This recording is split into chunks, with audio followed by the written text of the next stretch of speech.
Okay, so for the past 7 years of my life, I've been a digital nomad. This means I've been traveling and working at the same time. So in this video, I'm gonna reveal my favorite places to do so.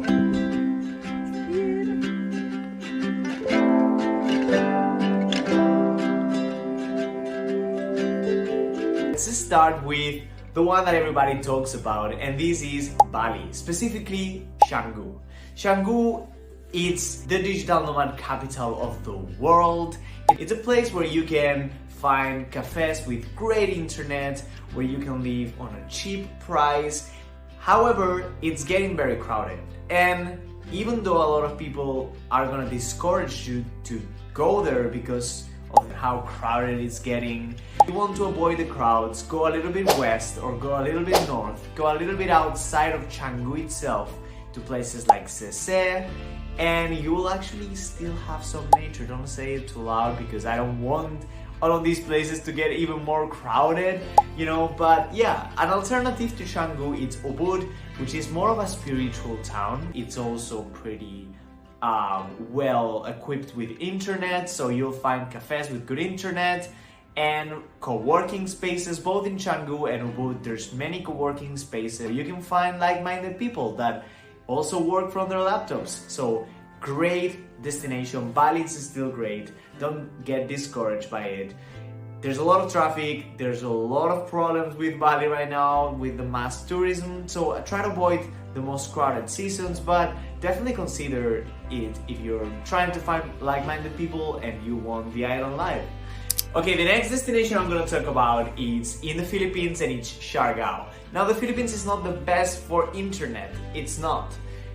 You know, data is scarce in the Philippines, but this island, Siargao, has good places for digital nomads. This is how Bali was 10 years ago, maybe 15. It's still evolving. It's a great destination for surfers, but for digital nomads, I'd say, you know, there's some places that are doing, you know, good things, and one of them is called Lexias. I actually met the owner and she's super nice. This is not sponsored. I paid my accommodation there, but they are super nice.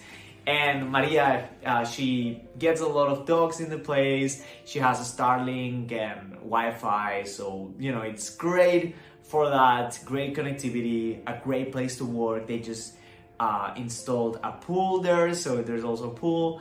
I'd say, you know, there's also a lot of digital nomad groups, and my friend John that I met in Siargao told me about it. Jan is a digital nomad, so he lives right here in Siargao.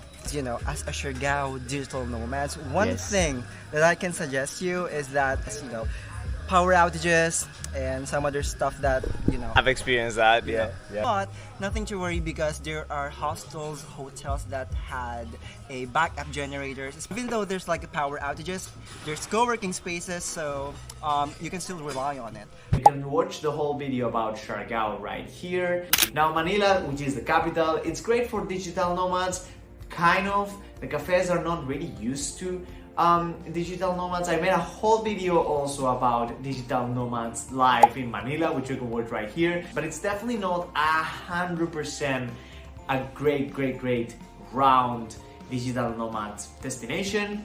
It's just affordable. At the end of the day, connectivity is just so important, and one main tip that I'm gonna give you to you guys is to get an eSIM, and the one that I use all around the world, it's called Olafly. Today, I want to talk to you specifically about their global plan. If you, like me, are someone that travels all around the world and spends the whole time traveling, you might consider the global eSIM. Now, this is a big investment for you because once you install that eSIM, you'll forget about connectivity all along. You can travel to the more than 200 destinations that Olafly has and not have to worry about putting a new eSIM each time. This will give you so much peace of mind. It's cheaper than roaming. You know, you'll have unlimited data in more than 100 destinations. If you wanna get your global eSIM or any of the eSIMs for a specific destination, make sure you use my discount code Fonsi Abroad. The link is in the description down below if you want to. If you live in Manila, in BGC, you know, you can live, you can stay there for to work remotely, and then you can visit those other areas just with a little more mindful approach. So in that sense, it's a very comfortable and convenient city for digital nomads. Now in Thailand, the best place to be a digital nomad is Chiang Mai. The region of northern Thailand, it's so beautiful. It feels like it's designed for digital nomads.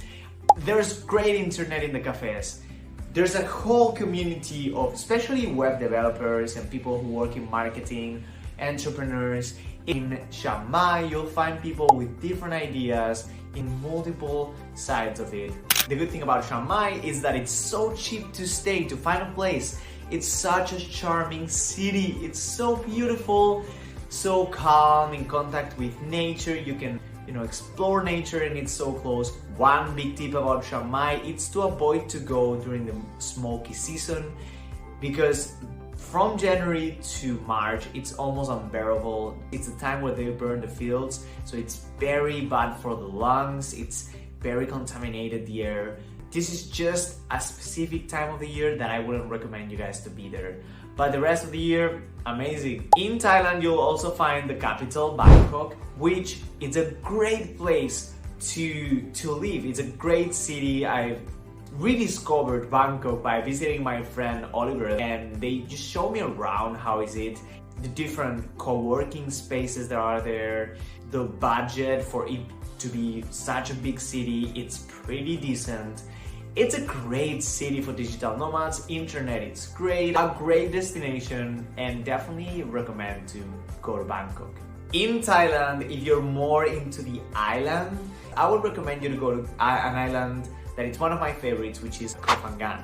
It also is famous for the full moon party, although try to avoid Koh Phangan during the full moon party if you're a digital nomad, because it will be too distracting. And then there's Koh Tao, which is another beautiful island. It's just very small. Koh Tao, I wouldn't stay there as a digital nomad for too long, but I would definitely recommend you guys to visit it. Now we're going to the US, and the US, it's simply not cheap. But one destination that I feel like it's more suitable than others is San Francisco, and it's not cheap, but it has hostels like ITH San Francisco or High San Francisco, which are pretty cool. California in general is a great place for digital nomads. I used to go to this cafe called Capital One, which is free, completely free to get there. You don't even have to consume a coffee. It's a great space. These days that I lived in San Francisco, I was basically working, going to the gym, and just enjoying the city because it's such a beautiful city. But I was able to concentrate a lot in that city. There's something about the energy of San Francisco where you'll find yourself having a great time as a digital nomad. Another city that I want to mention is Miami Beach, and although it's harder to find good cafes, I was able to find some of those. And guys, Miami Beach, you can find hostels for $20-something a night. You have your place in Miami Beach, and the good thing about it is that the beach is just beautiful. You can go for runs at night. It's just great. The nightlife is great. So I would totally recommend you to stay in Miami Beach. Moorea.